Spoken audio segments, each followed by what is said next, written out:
Je suis en train d'étudier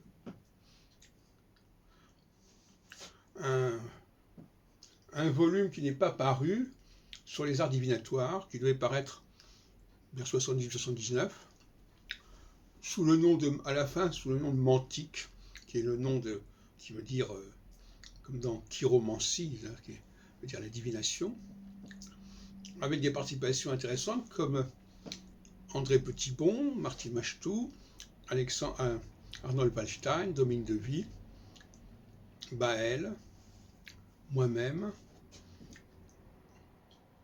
Voilà. Et puis, donc, je vais m'arrêter surtout sur Wallstein et sur Devy. Mais Baël aussi. C'est tout le problème des correspondances. Alors, quelle est la correspondance entre le tarot et le zodiaque, par exemple? Voilà, alors on travaille beaucoup là-dessus dans cet ouvrage, que je vais peut-être mettre en ligne sur Scribd dans quelques temps, après avoir ajouté quelque chose. Ce que je constate, c'est qu'il y a un certain nombre de lacunes. Par exemple, est-ce qu'on peut parler du tarot? Alors, tarot, on le rapproche des signes zodiacaux. Mais, je ne le reproche pas, parce que j'ai publié ça bien après, mais il aurait bien valu parler des rapports entre le tarot et les 12 maisons.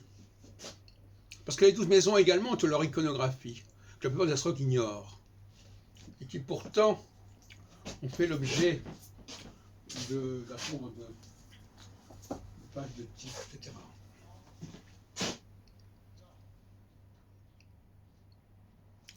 Et je reviendrai dans un texte écrit. Donc, déjà, le 12 ne renvoie pas forcément au zodiaque, mais peut renvoyer aussi aux 12 maisons. Alors, le tarot a gardé l'iconographie des 12 maisons, ce qui le rattache à l'astrologie, justement, puisqu'il comporte un élément qui a disparu, plus ou moins. Et puis, un autre élément qui a également disparu, c'est que, quand on parle du zodiaque, il faudrait peut-être plutôt parler de l'iconographie des 12 mois de l'année, qui en sont la source, et qu'on trouve dans les très riches œuvres du duc de Berry. Et là aussi, ces gens-là, Wallstein, Devy, ils n'ont aucune référence à cela. Donc ils ne travaillent pas sur les sources, véritablement. Et puis, par ailleurs, je reviens sur Nostradamus, où les recherches de gens comme Patrice Guinard ignoraient complètement l'iconographie des pages de titres, ce qu'on appelle les vignettes. En travaillant sur les vignettes, on pouvait déjà faire des rapprochements entre différentes éditions et voir quelles étaient les éditions qui avaient servi à d'autres éditions.